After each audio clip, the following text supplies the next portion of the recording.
a student bar just down the road there, so we'll be going there after this. So you can continue all the conversations that you weren't able to finish now there. We're going to try and finish by 9 because it's been a long night with a lot of information. But we wanted to sort of conclude, well, first of all, 3 really important things. One, there's a sign-up sheet going round. If you want to leave your email, we'll add you to our mailing list. Our next meeting is going to be the 17th. It's a Monday, and we'll be sending you the address through the mailing list, so please subscribe. Also, you can follow us on Twitter at Debt Resist UK, or on Facebook, Debt Resistance UK, and we have a website that we're sort of building slowly, but it's there, called debtresistance.uk. So that's also where you can find information about the group. Another important thing, this evening is part of the PUTNey Debates, which is a series of talks that has started. I don't know if you want to say a few words. But About the 17th. Go to the website, thenewputneydebates.com, Carl, is it? We're now .com, and you will see yourself tomorrow or within 48 hours, and you'll see a whole load of other really good events. Please carry on, Inka. Oh, why did I always do that?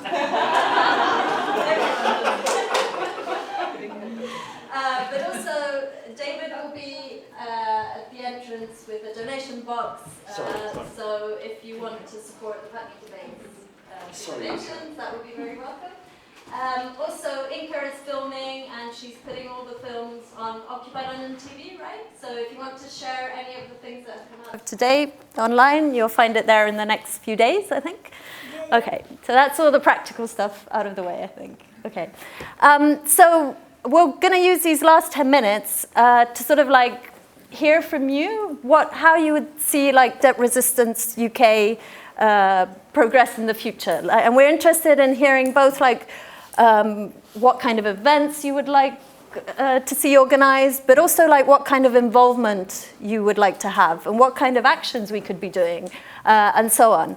We don't have much time, so it will be quite brief, but it will be really useful for those of us then meeting on the 17th to have had this feedback, to know like what next steps to take. So I'll open it up to the floor, and if can I be a bit Occupy style here, if you don't mind? If you like the ideas that are being proposed, can you, if you don't mind, if you're comfortable with it, just shake your hands, because that's really useful to understand if like there's like backing and a lot of people agree with the ideas that are being proposed. Okay, so it could also be like some things that came out of your group discussion as well.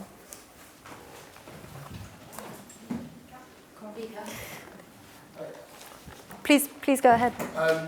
So I think one of the things that came out of the group discussion that we were having, which is about more about the personal debt and these meters that the group is owned, is that a lot of the work that is being done kind of has quite a strong online presence, but the people who are struggling from debt the most don't have access to kind of those computers and things like that.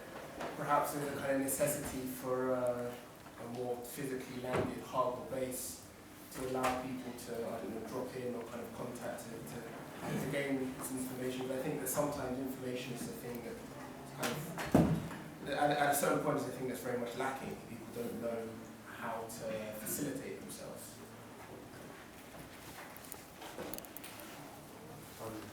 Yeah, I mean, one of the things that came out of the student group that we had, there's no sort of organisation for graduates who've got student debt to kind of discuss how to basically not pay that back or get rid of student debt or whatever. So I mean, in this room, I mean, I know there's me and Fanny, but are there any other people here who are graduates who've got student debt? There's quite a few different ways. I mean, if anyone was free afterwards, one of the things we discussed was, I don't know if you guys would be interested in it, but we discussed setting up a group, we'll probably work within this group, which would be Graduates Against Debt kind of group, we could call it whatever, that we kind of meet, do it afterwards, discuss how to create this group, maybe do a call out on the Facebook, any other graduates want to get involved, and then maybe do a sort of an intervention, a block on the up and coming student demonstration, in fact, on the 19th, have a big block graduates against debt, organised with the students' movement, and reach out to more graduates, start a movement, basically. Are you happy to sort of liaise on that? Yeah? Great.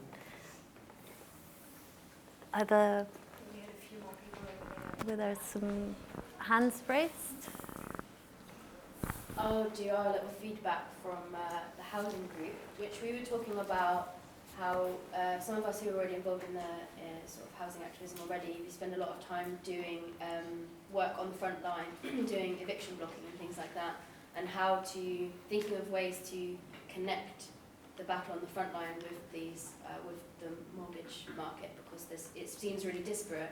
But if we can all identify as debtors rather than as like mortgage owners or house owners or people who are in arrears, then we actually have we might have a lot of leverage in terms of persuading people not to pay and to resist payment as people who deserve shelter and housing as a human right.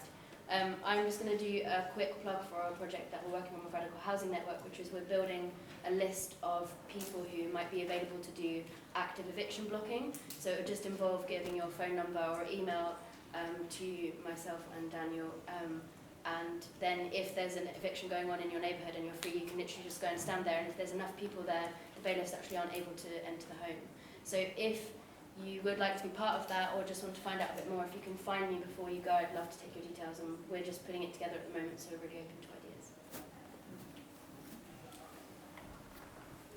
Something that was in the news recently was the government's decision to pay back debt that was taken on to finance World War I. Would it be possible to organize anything around that? Can we resist it? Why pay it back at all? Can we do anything about it?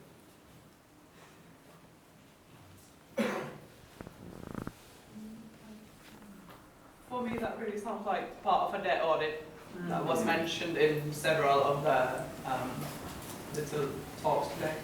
Sounds like a good, like debt audit can seem like a massive, sort of beginnable thing. As someone who's been in a group that's supposed to be doing it for with authority, it sounds like a really discreet way to start. And it's, as I understand it, it's like it was borrowed from the super rich in 19 whatever, and they have to pay it forever as well. And then that now might be trying to like buy it off. So it's an interesting small bit to start with. Steve? And I went to this PFI conference on Saturday, and there was this geezer called Richard Price, who currently is a lecturer at Queen Mary University, and he said something totally bizarre. He said, the National Audit Office is self-financing, and I shouted out, self-financing? There's no such thing as self-financing, you know. And actually what is very interesting, of course, is how the government doesn't put PFI on its debit account. It seems to somehow exclude it from its debit account, which is completely bizarre. In fact, to be honest with you, it's it should be legally questioned, and I don't understand why it isn't legally questioned. I think we should challenge, I think we should expose, I think we need to bring into the light the problems of the National Audit Office. And I actually think this lecturer was covering up, to be honest with you, protecting the National Audit Office. I think we should expose the National Audit Office. That is, and go for it now, or go for it in the near future, because that is critical to the PFI problem. There was Janusz? Well, Barb? Yeah, no, I just wanted to say that I think the thing that really sort of ties all this stuff together is shame. And, you know, the fact that people feel ashamed of their personal debt, and we're all asked to feel ashamed of our national debt somehow. And the fact that, and then, you know, and then of course the corollary to that is you know, the fact, you know, the way that not just wages have gone down, but also workplace benefits have been eroded, and welfare has gone down, and how basically debt has replaced welfare in the last, you know, sort of, they say 30 years. So if there's something, I don't know what I'm suggesting here particularly. I'm from Basic Income UK, so we're kind of the opposite, or the somehow trying to do that and that. Anyway, yeah, it's just to, you know, also to, you know, like if the more kind of collective support we can give each other, and would actually, I think, help in kind of reducing the shame, and hopefully, you know, help people actually resist any kind of debt. So, and also thank you very much for this. I'll just take first people that, well, if it's a quick. really direct point, but I just recently heard about a shame choir where all of this big group of people as a different project but got together and sang about their shame together, and I thought that might be a really good point. All right, yeah. Helen, please go ahead.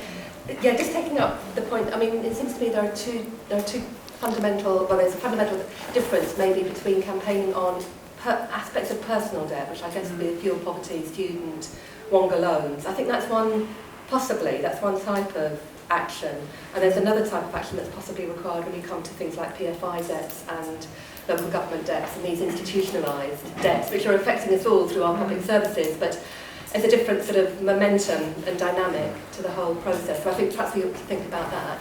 And the other point about the National Audit Office is that my understanding is that the National Audit Office is financing, like self-financing, and I think somebody said, I don't know whether it was a later speaker in that meeting on Saturday, that somebody said how they finance themselves is by selling PPP to other parts of the world.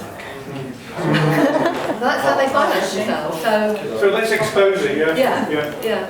Can I say something? Can I? Quickly, to tap onto that, is that we perhaps want to critique that issue as well. We have in debt